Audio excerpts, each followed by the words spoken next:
Yeah, we just started. Okay, hey, Hold on, let me do YouTube. Facebook. Hold on. We're not live on Facebook yet, so this is just a message for the YouTube live people. If you have a question, you probably have to ask it either on Twitter, because I can see it on my phone, I'm at Ryan Grimm, or over at Facebook, where Eric will be reading the questions and comments. You can certainly, help yourself here in the YouTube comments section. I'll Okay, be there Facebook's later. up. All right, welcome. So we're here outside the United States Capitol, where moderate Republicans, we need a better term than that, slightly less conservative Republicans than the rest of the Republicans, more or less agreed today with a new Obamacare repeal package that would basically say that if you have a pre-existing condition, you are screwed. Now, what does that mean? Does it mean that they're going to get to the 216, 17, or 18 votes that they need to pass it? No, it doesn't. It does not. There's still a long fight ahead for them. Now, the House Freedom Caucus, which is the far right-wing clatch, they're meeting tonight to talk about this, but they've already basically said publicly that they're going to support this new proposal. The problems that it has going ahead is that they still can only lose between 17 and 19 moderates or less conservatives, because you're going to still end up losing about half a dozen Freedom Caucus people, whether or not the entire group endorses it or not. And a lot of these less conservative Republicans who are out saying that they're open to this new approach, I get the sense are just saying that. They want to be seen as somebody who's willing to make a deal, who's willing to get to yes. They saw what happened last time when they said no. Trump threw an extraordinary days-long temper tantrum on Twitter, which isn't something that they want to necessarily be on the receiving end of. So publicly, they're going to do as much as they can to say, absolutely, we're willing to work with this, we're willing to work with this. And then you're going to find that as it gets closer and closer to a floor vote, you start hearing more and more people say, well, you know what, I actually hadn't noticed this one particular provision, and maybe we should delay this a little bit. Let's think about this. And a lot of that has to do with pressure that they're getting at home from people who are organizing through indivisible groups, through Our Revolution, and through other local groups that are flooding town halls, that are calling members of Congress every day, that are sending letters, and that are making it known to these Republicans who represent losable districts that if they vote to repeal protections for people with pre-existing conditions, they could very well lose their jobs. And this is where the special elections that we've been talking about so much come into play here. When you've seen 20-point swings on the ground in places like Georgia and Kansas, and pretty soon you're going to see a similar thing happen in Montana, anybody then who won their last election by less than 20 points starts looking over their shoulder and saying, pre-existing conditions, that measure is polling at 80-90% support. Do I really want to give my opponent the ability to run an accurate attack ad that says I am blocking people with pre-existing conditions from getting health insurance? It's a recipe to not unemployment, but employment over at K Street, which is awfully boring but extremely well compensated. And believe it or not, it is not something that people want to do. They're happy to take these $500,000 paychecks once they get kicked out of office, but it's something they want to delay as long as possible. Separately, earlier here today, Eric was at a rally. It was Keith Ellison, right? As well as Bernie Sanders and Chuck Schumer. Bernie, Patty Murray. So all of these Democrats were here at the Capitol rallying for a bill that Bernie Sanders has introduced for a national $15 an hour minimum wage, which is expected in the sense that it is now part of the party platform because of a huge win from the Bernie wing at the convention. But on the other hand, it's a stunning development. For just several years ago, it was very hard to get people like Chuck Schumer to even agree to, if you remember, 1010 was what people were pushing for. In living memory, this is just a couple years ago, there was a huge fight over whether or not Democrats should support raising the minimum wage to $10.10 an hour. Now you have Chuck Schumer, Patty Murray, Bernie Sanders, Keith Ellison all on the same stage advocating for a $15 an hour wage, which now bills at this point, when Republicans control Congress and Donald Trump, who's called wages too high, is in the White House. Bills are just organizing devices. They are symbolic gestures that say, this is where we stand. Here is something to organize around, get behind, and when we take power, we're going to do it. But even the fact that leading Republicans like Chuck Schumer are willing to stand up on stage with Bernie Sanders shows that all the people who said if we organize within the party and work to push it in a left direction, we can make progress. Those people, at least this morning, were proven right. Diana Garino Pruitt would like to know, does the minimum wage bill allow for automatic adjustments with inflation? Yes, it does, which is actually progress as well, because for years Democrats have said, and it gets there slowly. It's not like if it were passed, it would be $15 tomorrow. It kind of eases its way into $15. But in the past, they've always raised it and then let it sit there because both parties wanted organized labor to have to give them money, campaign contributions, to encourage them to then raise it again. This is a very common practice across the board. They don't just hit up labor for it. And maybe they're realizing that labor has less money, so they might as well just index it now. But for years, they did this with Medicare, with what's called the doc fix. You would these Medicare growth rates at the end of every year, they would expire, and if they were not renewed, then doctors would take this huge hit on their Medicare reimbursements the next month. And so as a result, at the end of every year, you had all of these doctors furiously lobbying Congress every single year and writing checks to all their members of Congress saying, please, extend these payments. They eventually fixed that, but for years this was one way they kept going back to the kitty. They do it with what they call corporate tax extenders. So these corporations get these 1-year tax breaks, and then every year they have to come back and beg to have them extended, and that begging includes paying lobbyists, which means paying former members of Congress and their staff, and then also making campaign contributions. So it's all part of the political economy of Washington, where you think that the Capitol back here is the thing that is getting preyed upon, but in fact many times it is the prey itself. I mean, it is the predator itself. It is. And the lobbyists and the doctors and big labor are the prey, as the politicians are going out and extracting things from them, just not to give them anything, just to keep policy as it currently is. Yeah, they said during the rally we want to index it so we don't have to keep coming back here every few years. So Robert, No, but that's not a novel concept. Ted Kennedy knew about that in the 80s, but maybe he would have done it and he didn't have the votes. But for years, that's right, they didn't index it, and I think it was because they liked making labor come back to the table and ante up every year. One point they made was that when Congress voted for their own pay raises, they indexed those. Yes, however, under pressure, they have been killing those increases constantly. The Congress hasn't had a pay raise for a very long time. Because of the environment that we're in, and I don't expect Congress to get a pay raise.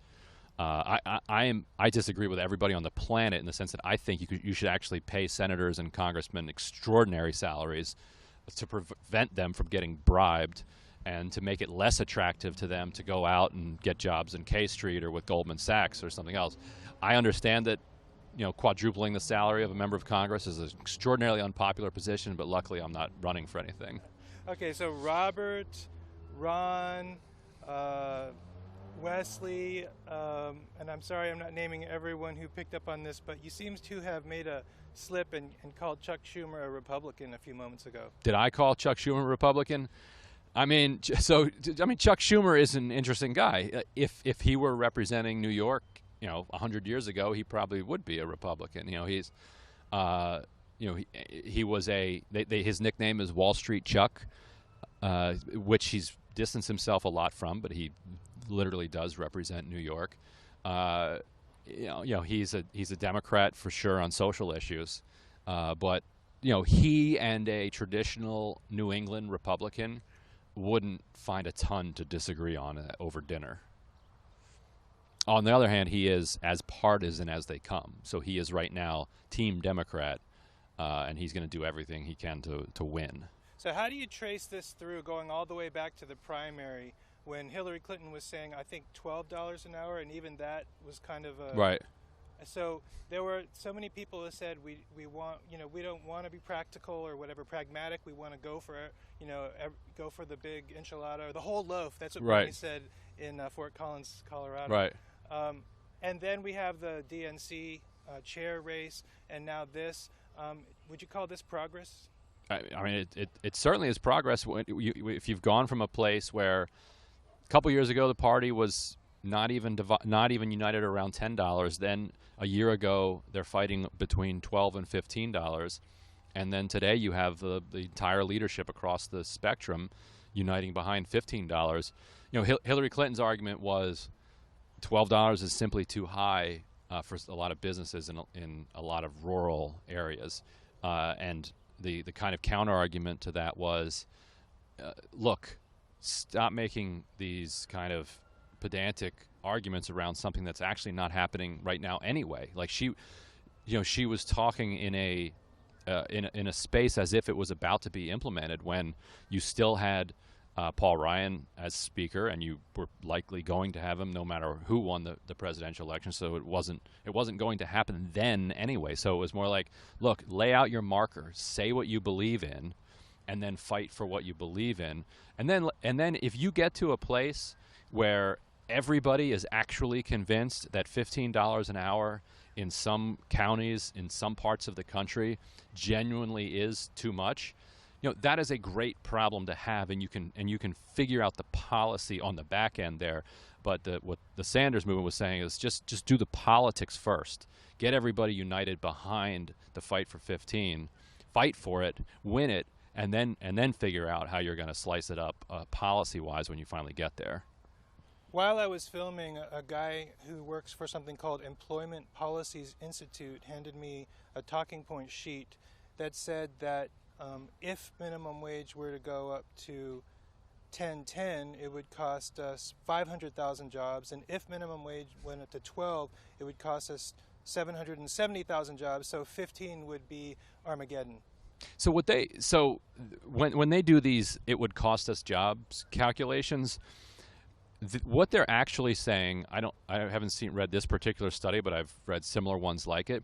What they're actually saying is that under our certain model that we've projected outward that there will be this many jobs, and then under this different model we're projecting that there'll be this many jobs, and it's 500,000 fewer. Both of those are above where you are now. So it's not as if they're saying that 500,000 people who currently have jobs will lose those jobs. And so one response to that is, well, a lot of people right now at $7 an hour are working 2 or 3 jobs. And so if a person can work one job instead at $15 an hour and then actually spend time with their friends and family instead of working all night or working 16, 18 hours a day, that's actually a good thing. It is not, jobs are not all equal. So if you lost, if there were 500,000 fewer $7 an hour jobs, but there were several million more $15 an hour jobs, then fewer jobs actually makes for a better society. Ryan Madrigal wants to know if there's any Democrats in Congress who are basically afraid to stand up for $15 an hour. I don't. There are some. Like I think that somebody like Donnelly in Indiana is not behind 15. I don't want to speak for anybody without looking up their position. You do not have, all 48 Democrats yet, which is why. Which is why a bill like this is a useful organizing tool. You can find it at thomas.gov, or you can probably find it on Bernie Sanders' webpage. And then you can go and look who the co-sponsors are. And if somebody's not a co-sponsor yet, it doesn't necessarily mean that they're not for it, but it does mean that they were not an original co-sponsor of this bill. And so it would be fair to call their offices and ask, do you plan on co-sponsoring this legislation? So, and that's what makes it such an effective organizing tool, because it's something to ask about and to push for. Richard Rush says, I think with inflation, baby boomers made more than $20 an hour. And during the rally, they were saying that although things weren't perfect in the 50s and the 60s, that we actually took a lot better care of our workers than unions were stronger, minimum wage was higher. That's absolutely true. I mean, wages haven't really grown since the 1970s. This is and at the same time you've seen this kind of rise in angry populism on channeled in productive directions on the one side, channeled in kind of racist directions on the other side. But you see it across the globe. The growth in the economy and the growth in productivity has flowed upwards to the 1%, the top 1%. This is all very true, and that has come from the wages of people at the bottom who haven't gotten nominal raises, much of a nominal raise, but have also lost very real purchasing power throughout the economy. And then the final speaker, or the second to last speaker, was a guy named Price from Patriotic Millionaires. He came all the way from Nashville to remind us of Henry Ford deciding that it was in his interest to pay his workers enough that they could afford his product. Right. And the argument that he was making is that workers are more productive when they can afford to eat and do other things that allow them to live happily, and that the economy is stimulated, therefore jobs are created when wages go up as opposed to losing them. Yeah, that's right. And so the economy winds up then producing things for people who can afford it. So if you're Henry Ford, you want people to be able to afford your Model T, so you hope to boost wages across your sector, which you hope spreads out across the rest of the economy so that people can afford the Model T. In our economy right now, we're pushing all of the income and the wealth up to the very top, and as a result, you're seeing people spending money on cars that cost hundreds of thousands of dollars, on the jewelry industry is the very, very high end jewelry industry. That you're seeing yachts explode. You're seeing real estate booms in very particular areas where it's high end beachfront real estate, and that's all because that's where the money is. And so if you're somebody that sells a consumer product like a Model T, you'd prefer a much broader distribution so that people are buying Hondas rather than a Rolls Royce. Bob Bergman says we need a progressive party, and he capitalizes both progressive and party that doesn't include either of the two major parties we have now. Starvation wages must end, and he doesn't have faith in the Democrats to do it. My take on that is that parties are empty vehicles. There is no soul of either party. I mean, take a look at both of the major parties that we have today. Depending on when you date the Democratic Party, let's say you started at Andrew Jackson, it was white populist, it was pro-slavery, it was anti-bank, it was anti-finance, it was kind of pro-rural worker, it was genocidal. It evolved. It became basically the Confederacy.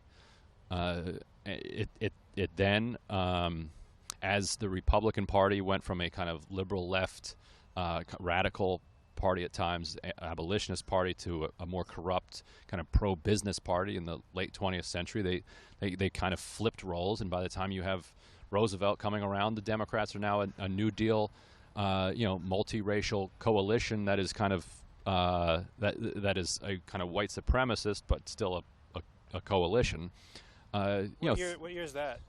The third, like the FDR was, like when he, like Social Security, for instance, was for white people first. So it was a coalition in the sense that, there were still a lot of black voters who were with FDR, but there were still tons that were with the Republican Party, and that carried through basically through Eisenhower. It wasn't really until Kennedy, and then LBJ that the shift was fully made. And then the Republicans basically became what the Democratic Party used to be. And so, creating a new party or completely transforming one party is kind of like, what's the difference?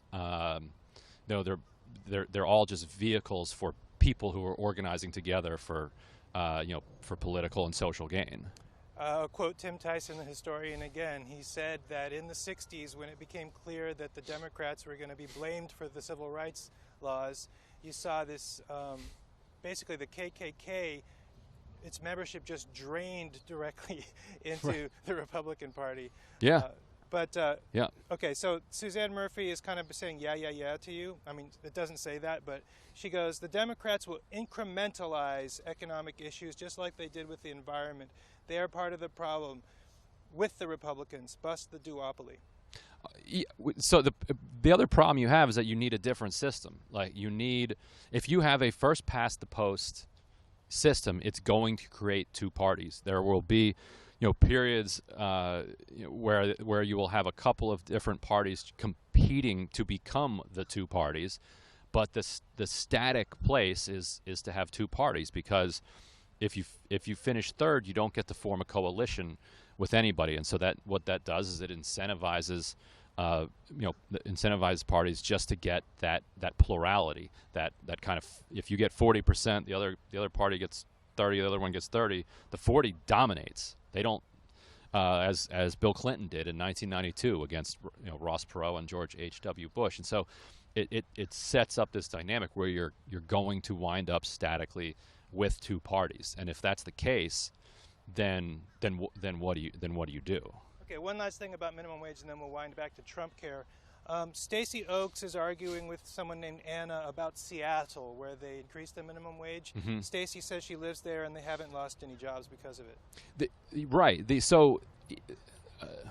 Obviously, theoretically, if you raise the minimum wage to $1,000 an hour, you're going to lose some jobs. So, okay, the theory is fine, but so far in practice, economists who've been studying this issue and looking for examples of jobs that have been lost as a result of minimum wage increases have essentially been unable to find this thing that they have predicted would happen. And like I said, obviously at some level, you either lose jobs. Let's say it's $100 an hour minimum wage.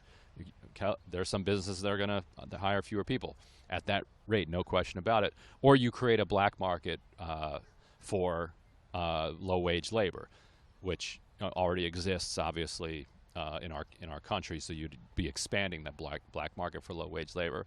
But overall, at the current rates, like in Seattle, you're not seeing the kind of dislocation that kind of right-wing economists would have predicted. Okay, so back to TrumpCare. Let's say that they find the perfect sweet spot, and maybe you should kind of better define it, that would please some of the moderate Republican Tuesday group and please some of the extreme Republican Freedom Caucus, and they get something to the Senate. What happens then?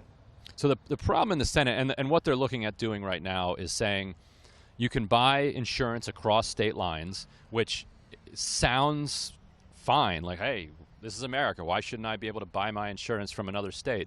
The problem with that is that was always the argument around credit cards, for instance. And what that did is it gutted all consumer protections. And if you notice, you always send your credit card bill either to Omaha or to Delaware, because those states have basically set themselves up as pariahs, where they have no predatory laws. And so people set up in Delaware, they can do whatever they want. They can rape your credit score. They can put all kinds of junk in the fine print and jack up your interest rates and just basically siphon money from you, because you now have the freedom to purchase credit cards from across state lines. So if you had the freedom to purchase insurance across state lines, somebody like Mississippi would say, well, you know what, we don't have any insurance regulations, so everybody would go set up in Mississippi. The only place you'd be able to buy insurance would be Mississippi. And if the insurer said, you know what, you thought that was covered, it's actually not covered, and you went to appeal it, good luck appealing that in the Mississippi insurance system. So anyway, that's part one of it. The other part is allowing states the right to get rid of essential health benefits, which is requiring maternity care and mental health care and a lot of other benefits that came along with the Affordable Care Act.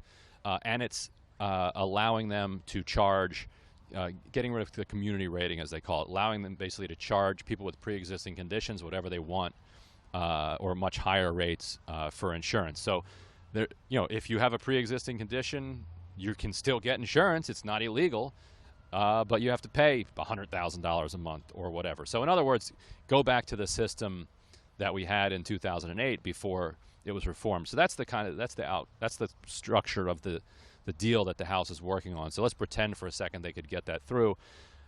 Does it get through the Senate? And so far, the answer to that seems to be no. Some of these changes would probably need 60 votes to get through what's called the Byrd Rule, and they absolutely don't have 60 votes. There's only 52 Republicans, and I'd be surprised if they got a single Democrat on any of it. But they probably don't have anywhere near 50 Republicans for that kind of a thing. People like Rob Portman, like Susan Collins, like Dean Heller in Nevada, and that again is a reflection of all the pressure that people are feeling back home. Dean Heller, when he goes to a town hall, he hears about nothing but the Affordable Care Act. He's up for re-election in 2018. Bob Corker is up in Tennessee in 2018. So these are not people who want to stick their necks out. Mitch McConnell cares about nothing other than his Senate majority, and he's not going to want to make his members take a bad vote. So how do you get a bill onto the floor that Mitch McConnell doesn't want? You don't. So why do it at all then? Because they want to be able to tell, the people in the House want to be able to tell their constituents that they're trying. They said for 7 years that they're going to repeal this sucker. They were promising to repeal it before it was signed into law. And not doing it is the biggest break of a political promise in the history of the American Republic. It's extraordinary. They ran on nothing else other than repealing Obamacare on day one. And then they looked like they gave up after barely even trying, and which they did. And so this is to say, okay, we're going to really try this time. No, seriously. And so they lied to their base for 7 years. Then they were honest for a moment and said, well, we don't actually have the votes to do this. It blew up in their face, so now they're going back to plan A, lying to their base. Okay, I need to correct how I characterized Tim Tyson's description of North Carolina's KKK membership. What he said is that when they didn't know which party to hate, because both parties had voted for the civil rights era stuff, that's when the KKK ranks swelled. And then when it became clear they were supposed to hate the Democrats for Voting Rights Act and Civil Rights Act, that's when the KKK ranks drained again. Okay. Which is probably hard for them because the original Klan was basically the Democratic Party in the 1870s. Right. Yeah, so there are things that are more important to people than the party label. Okay. Yeah, so it happens, exactly, yeah. So Sam Monteleone says minimum wage, we're back to minimum wage, there's just more comments about it, is a moral question. Do we want to continue paying people low wages for the sole purpose of enriching a small number of people at workers' expense? And I want to add also, Bobby Scott of Virginia, African-American and Asian-American actually, representative from Central Virginia, said that in effect what we have is the government, our taxpayer dollars, subsidizing the profits of very lucrative corporations that just don't pay their workers enough to survive. Yeah, that's exactly right. These are workers who are getting they're getting Medicaid, they're getting earned income tax credit, they're getting all sorts of other government benefits as a result of their low wages, and the corporation is the one that's taking all the profit from that. It's right. The Walton family is one of the richest, if not the richest family in the world. Yet the government has decided that we are going to subsidize the salaries or the pay that they give to their workers, instead of saying, you know what, you're the ones who've become multi-billionaires as a result of this. Here's a crazy idea. Why don't you pay the wages of your workers? So I'm sorry I lost the name of the person, but he or she made a great comment. She said, you might lose a McDonald's, but you'd gain 3 mom-and-pop restaurants. Right, and you also might not lose a McDonald's. You might wind up having people at McDonald's paid more. You might wind up paying $1.50 for your nuggets instead of 99 cents. You might get one you might get 18 nuggets instead of 20. There are that would affect Jordan Sheridan and I when we're on the road. But yes, sometimes you really need all 20 of those. Other times you can do with 18. Well, if you're sharing with Jordan, you need 20. You need all 20. These corporations make an extraordinary amount of money. You may find out that they are actually able to raise wages. Like if you look at Walmart, when they have threatened a city and said, look, first of all, they go around and say, well, we pay our average worker $12 an hour. Then you're like, well, okay, well then why are you fighting a $10 minimum wage so hard if that's true? So obviously there's some monkeying going around with those numbers, but they will say, cities will try to say, well, you have to pay your workers a certain minimum, and they will fight that tooth and nail and say it's impossible for them to do it. And when they lose, they come in, they do it, and they do it just fine. And other businesses like Costco do pay their workers, decent wages, and they do just fine. So you might find out that there are fewer McDonald's, but then again, you might not. Tara-Lee Griffin, who's kind of part of the TYT family, she's volunteered with me. She was arrested during Democracy Spring. She's watching from Tennessee, and she's talking about Bob Corker, her senator. He keeps giving us the runaround on health care. The local Indivisible chapter is making sure he knows what we need, though, and he rarely listens to his constituents.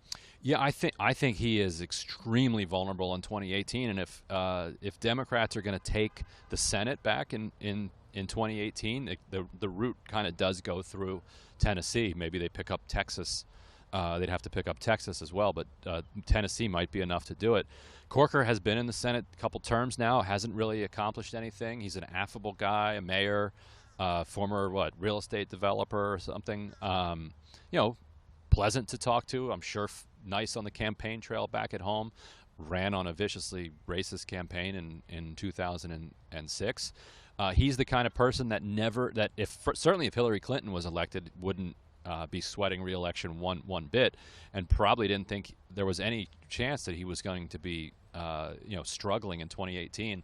Just last week or the week before, somebody announced that they're running. I'm sure Tara-Lee knows more about him. I don't know anything about him, so I can't say other than it's a him, and I think he served in the military. Other than that, but people from the area seem to be rather excited about his opponent.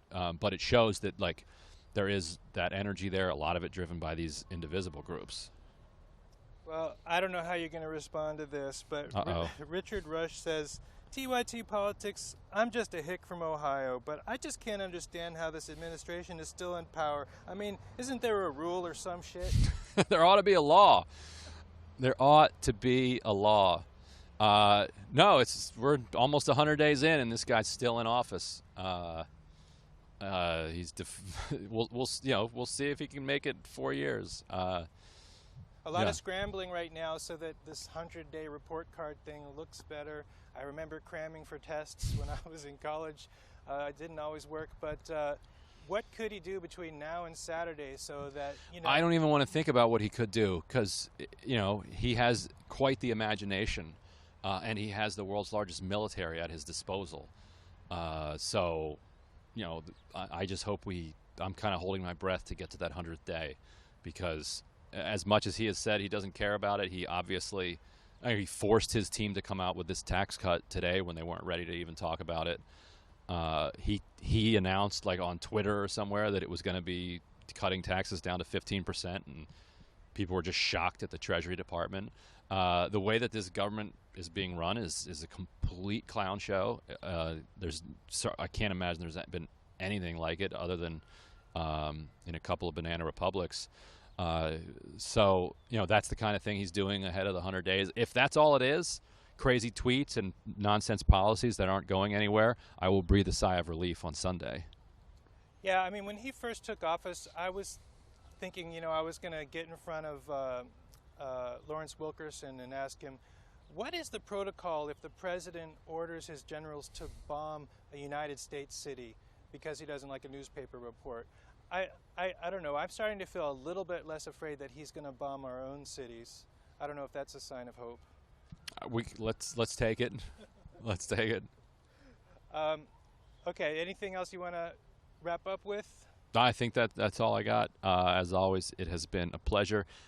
Go sign up for my newsletter if you haven't already. You can find it in my bio on the TYT page. All right. Have a great rest of your day.